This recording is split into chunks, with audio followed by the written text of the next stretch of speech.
So some of you guys probably don't even know about this because it doesn't even occur in your town. But unfortunately, I'm one of those people that have to go through this 2 times every single year.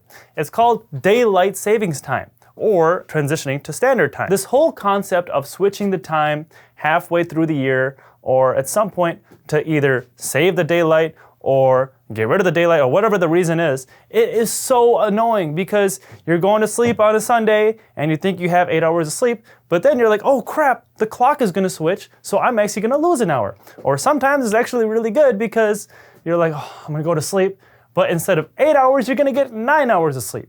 So sometimes it's good, sometimes it's bad, but when it's bad, it really sucks. So if we could just abolish this whole thing, I'm all for it. So daylight savings time. What is the point of even switching the clock an hour forward or an hour back? And is it really worth it? So when you say daylight saving, it gets kind of confusing, right? Because are you saving daylight during the evening time, the daytime, or are you saving it during the morning time? Well, actually, daylight saving is when you save daylight during the daytime or the evening time, not during the morning. So during daylights, those poor souls have to switch their clock an hour forward. Okay, I'm Mr. Drama Queen here. Like, what's the big deal? You're losing 1 hour, you'll get over it. And honestly, sometimes it's pretty nice, right? Because, you know, during the morning time, it's not so good. You have less sunshine, you're waking up and you have to go to work early in the morning. You're basically waking up before the sun rises. But if you work long hours and you come home after work, well, you still have daylight. It's not like the day's done. So that part's kind of cool. And then when you switch over to what's called standard time, that's when the clocks go back an hour, and that's when you start losing an hour after work. So in the morning, it's good because you start getting more sunlight in the morning. So if you like having sunlight when you wake up, that's good for you. But after work, now it's basically the day's done, right? You get out of work and it's dark outside, and then you go home, and what else is there to do? You go to bed. Now, which scenario do you like better? Well, a lot of people actually say that daylight savings, they like a lot better, because I would rather just sacrifice my daylight in the morning, so after work, I can have sunlight and actually do something productive. And a lot of people are actually pushing for permanent daylight savings time. Give me this all year round and I'll be so happy. I mean, I'll take that 1 hour forward for like that 1 day out of the year. I'll take that sacrifice if for the rest of the year, I can have this daylight for as long as possible. But here comes the sleep experts. Now, sleep experts are actually part of the reason this hasn't happened, because they're actually saying this will be terrible. And what's the big deal? I mean, you're still gonna go to sleep at night, right? And you're still gonna wake up in the morning. The only difference is you get more sunlight if you have daylight savings. Well, the reason that these sleep experts have said that permanent daylight savings time will be awful is because it'll throw off your circadian rhythm. Now, your circadian rhythm is basically your body's internal clock. And it's this clock that tells your body when it's time to wake up or when it's time to go to sleep. And when you wake up and you see sunlight, this is when your body releases certain hormones to wake up. And when it's nighttime and you're about to go to sleep, this is when your body secretes other hormones that basically tells you to go to sleep. So basically, when it's daylight and you see sunlight, that's when your body will release cortisol. This is also the same hormone that you get when it's like the fight or flight mode, or your sympathetic nervous system is activated, and it's the same hormone that you get when you work out. Now, compare this to when it's nighttime and your body go to sleep. This is where you get melatonin. And this is that sleep hormone, or that hormone you get when you're in your parasympathetic mode or your rest and relax mode, because it basically tells your body to chillax. Now, how exactly does switching to permanent daylight savings time throw off your circadian rhythm?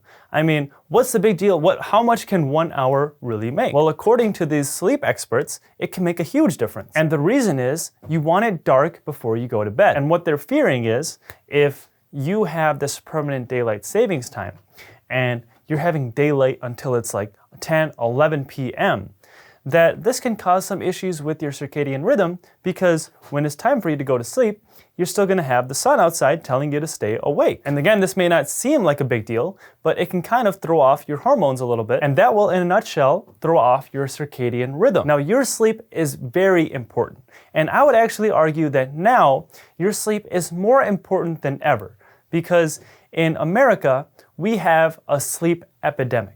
We have an issue right now where so many people have either sleep apnea or breathing issues with their sleep, or they're just not sleeping enough hours, that so many people are not getting good sleep, and this is really throwing off the way that they function in their day-to-day life. And actually, if you want to learn more about ways to improve your sleep and what you should be doing if you have really bad sleep, then you should look in the description below, because I actually made another video on this and I'm gonna put it there for you guys. But you might be wondering, like, hey, okay, we get it that permanent daylight savings time is bad, but aren't these transitions bad too? Like, isn't switching an hour forward and switching an hour back 2 times in the year, isn't that so annoying? Well, yeah, I agree with that, and the sleep experts actually agree with that too. The only difference is, instead of permanent daylight savings, they want permanent standard time. So what is standard time? Standard time is, instead of moving the clock forward and preserving the daylight during the daytime, you're actually moving the clock backwards. And this is when you gain an hour of sleep, but also when you have less daylight during the day and the evening time. So this will basically solve the sleep experts' problems, because now you'll basically ensure that you have darkness before going to bed, because that 1 hour really does make a difference. But what else can you do instead of switching to these drastic measures? Well, you know, there are some schools and some workplaces that, instead of just changing the clock and making you lose an hour of sleep, they just start school an hour later, or they start work an hour later, and they shift their work hours according to the time change. So that's nice, because they don't make you lose an hour of sleep for anything like that. And you might be thinking, like, hey, what's the big deal? It's just 1 hour of sleep, right? Well, believe it or not, this 1 hour can make a huge difference. It may not make a difference for you, but it could make a difference for a lot of other people. And there's actually some studies that are supporting this.